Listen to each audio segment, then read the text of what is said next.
शिव पुराण कह रही है। देवऋषि नारद के भीतर थोड़ा सा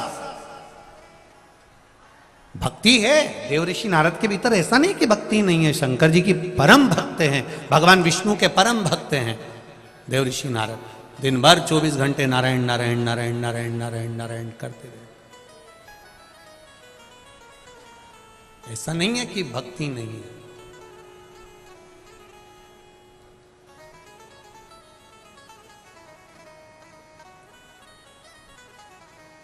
देवऋषि नारद के भीतर भक्ति तो है, भगवान विष्णु की भक्ति है, पर देवऋषि नारद को यह ज्ञात नहीं है कि भक्ति करो मना नहीं है, पर किसी को नीचा दिखाने का प्रयास मत करो।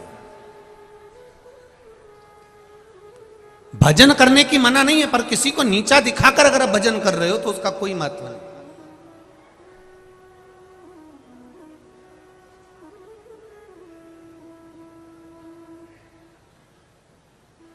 कई बार माताएं शिव जी के मंदिर में रहती हैं, रोज जाती हैं, रोज पूजन करती हैं, और कोई माता कभी कभी आ जाती है शंकर जी के मंदिर में। तो कई माताएं जो रोज वाली हैं ना, वो कहती हैं हम रोज वाले हैं,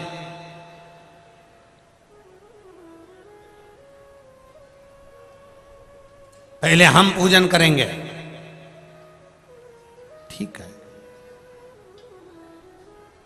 जो कभी कभी आ रहा है, रोज वाले को निवेदन है कि ये तो केवल थोड़ा सा समय निकालकर, वो भी ना जाने किसने किया होगा, तब जाकर ये मंदिर पहुंचा होगा। तो तू पहले जल चढ़ा ले, इसके बाद अपन चढ़ा लेंगे। जा, कोई बात नहीं।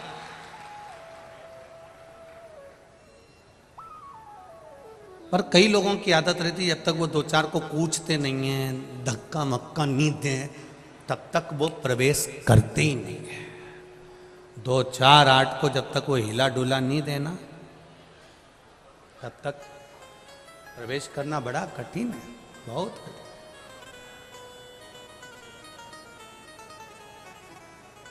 महाराज, देवऋषि नारद के भीतर भगवान नारायण की भक्ति तो थी, पर देवऋषि नारद ने एक बार मन में सोचा कि बताओ, भगवान शंकर तप में लीन थे और कामदेव ने उनकी समाधि तोड़ दी। बड़ा आश्चर्य की बात है। इतने बड़े देवता, बार बार लोग कहते हैं कि ब्रह्मा जी के पिता हैं भगवान विष्णु और भगवान विष्णु के पिता हैं भगवान शंकर। जब हमारा शास्त्र कह रहा है कि शिवजी ने सब कुछ दिया, शंकर ने वैकुंठ, शंकर ने लक्ष्मी, शिवजी ने ब्रह्मा जी को ब्रह्माणी दी है, शिवजी ने उनको कमल पुष्प पर रहने का आनंद दिया, शिवजी ने ब्रह्मा जी को बताया कि सृष्टि की रचना कैसे करना है, शंकर भगवान ने अपना अर्धनारीश्वर स्वरूप धारण कर कर ब्रह्मा जी को समझाया, ज्ञान दिया, इंद्र को इंद्र का सिंहासन दिया, गरुण वरुण सबको भगवान शिव ने दिया, भगवान शंकर ने दिया। फिर एक बात समझ में नहीं आती कि शिवजी कामदेव को नहीं जीत पाए।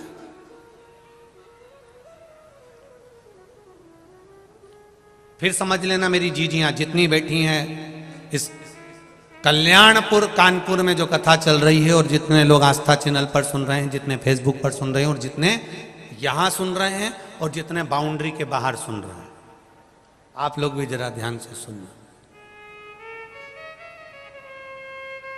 राम जी महाराज का विवाह मुहूर्त देखकर हुआ था। बोलो, हुआ था कि नहीं हुआ था? राज तिलक भी मुहूर्त देखकर हुआ।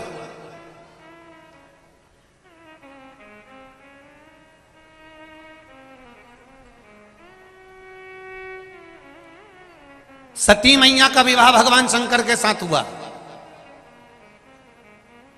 पर सती मैया जलकर भस्म होती हैं, राम जी को वन जाना पड़ता है राज सिंहासन छोड़कर, सीता जी को भी वन वन डोलना पड़ता है।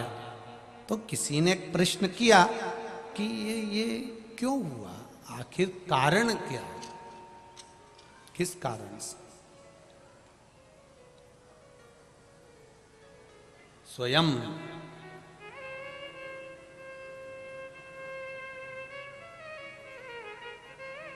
भरत जी ने भी पूछ लिया था पूज्य गुरुदेव विश्वामित्र जी से, गुरुदेव वशिष्ठ बाबा से, अपने गुरुजनों से, और यही नहीं जनकपुरी में भी जनक जी महाराज ने भी अपने गुरु जी से पूछ लिया था कि यह बताओ कि मेरी बेटी के भाग्य में ऐसा क्यों है, कारण क्या? कहा सुनहु भरत भावी प्रबल। ये जो भाग्य में जो लिखा है, चाहे तुम देवता बनकर भी जन्म लोगे तो तुमको भोगना तो पड़ेगा।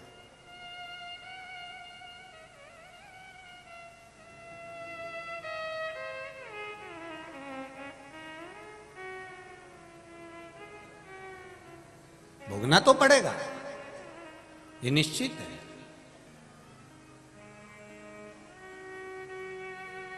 मंदिर जाओ मत जाओ तुम्हारी मर्जी है, लोटा भल के जल चढ़ाओ ना चढ़ाओ ये तुम्हारी मर्जी है, भजन करो ना करो ये तुम्हारी मर्जी है।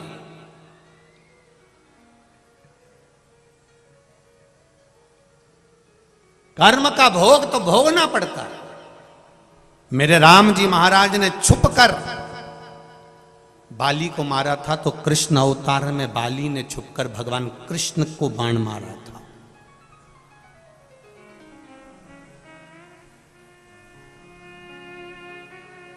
सती मैया ने पूर्व में उमा बनकर जो भाव व्यक्त किया था, उसके कारण सती बनकर जलकर भस्म होना पड़ा। एक गर्भवती चिड़िया को कैद में रखा तो माता जानकी भी गर्भ में रही, तब उनको भी बन बन डोलना पड़ा। कर्म की गति है, कौन मिटा सकता है? ये भाग्य में लिखा हुआ तो भोगना तो पड़ता है। भाग्य का लिखा हुआ प्रत्येक, फिर निवेदन करेंगे कि 13वीं पर ध्यान दिया लोगों ने कि ये मर गया तो इसका 13वां हुआ, ये मर गया तो इसका 13वां हुआ। वो 13वें पर ध्यान दिया, 13वीं पर ध्यान दिया, पर लोगों ने वो 13 बातों पर ध्यान नहीं दिया कि जो मनुष्य के भीतर 13 चीजें हैं जो केवल मनुष्य खुद करता है, उसकी ये 13 चीजें कोई दूसरा नहीं कर सकता। 13वें का मतलब क्या होता है? केवल नुक्ती खा लेना किसी के मरने के बाद, या गुलाब जामुन या पूरी सब्जी या रायता, इसको 13वां नहीं कहा गया। 13 चीजें मनुष्य के जीवन में ऐसी होती है जो मनुष्य को खुद करना पड़ता है, कोई दूसरा नहीं करता।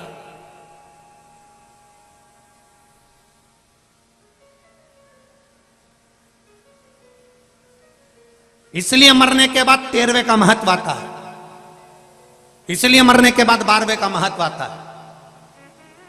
क्यों?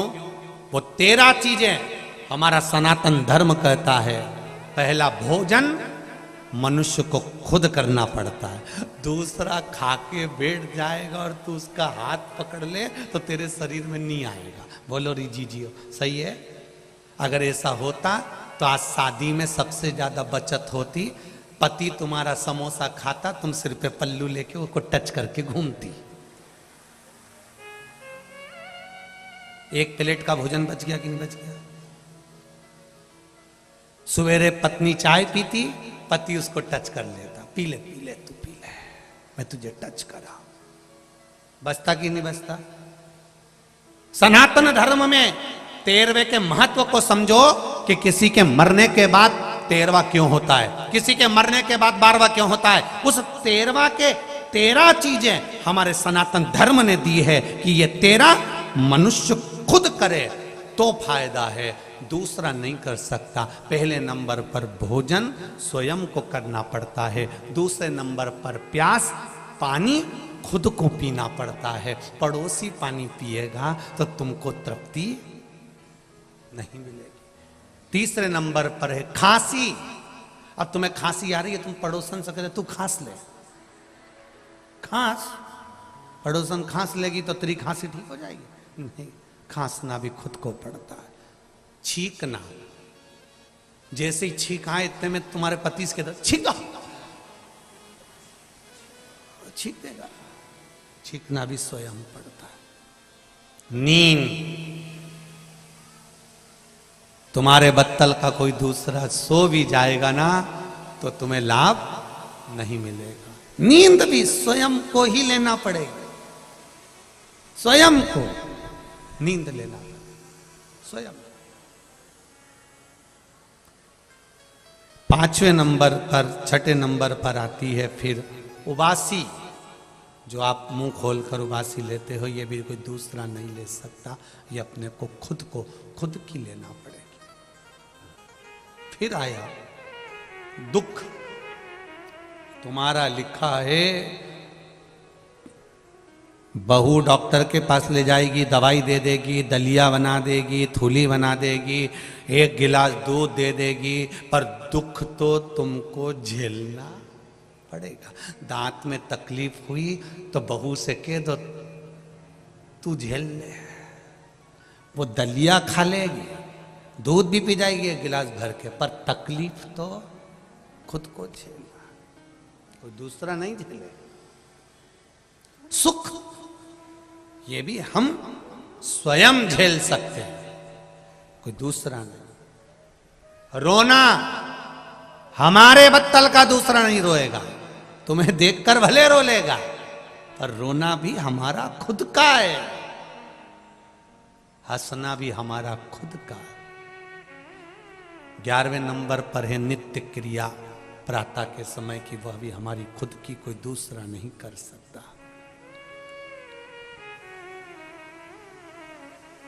फिर है पीड़ा सहन करना। अपनी पीड़ा को अपन स्वयं सह सकते हैं, कोई दूसरा नहीं सह सकता। आप कह दो, आप किसी को बोल सकते हो मुझे ये पीड़ा हो रही है, आप किसी को कह सकते हो मुझे ये दुख है, मुझे ये तकलीफ है, मुझे ये कष्ट है, पर पीड़ा सहना आपको ही पड़ेगी, कोई दूसरा नहीं सह सकता।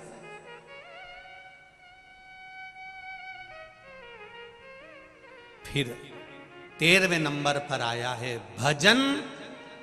आपका भजन आपको खुद करना पड़ेगा, कोई दूसरा नहीं कर सकता। आपके हिस्से का आपको ही करना। ये 13 मनुष्य के कर्म हैं जो मनुष्य को खुद करना पड़ते हैं, कोई दूसरा नहीं करता।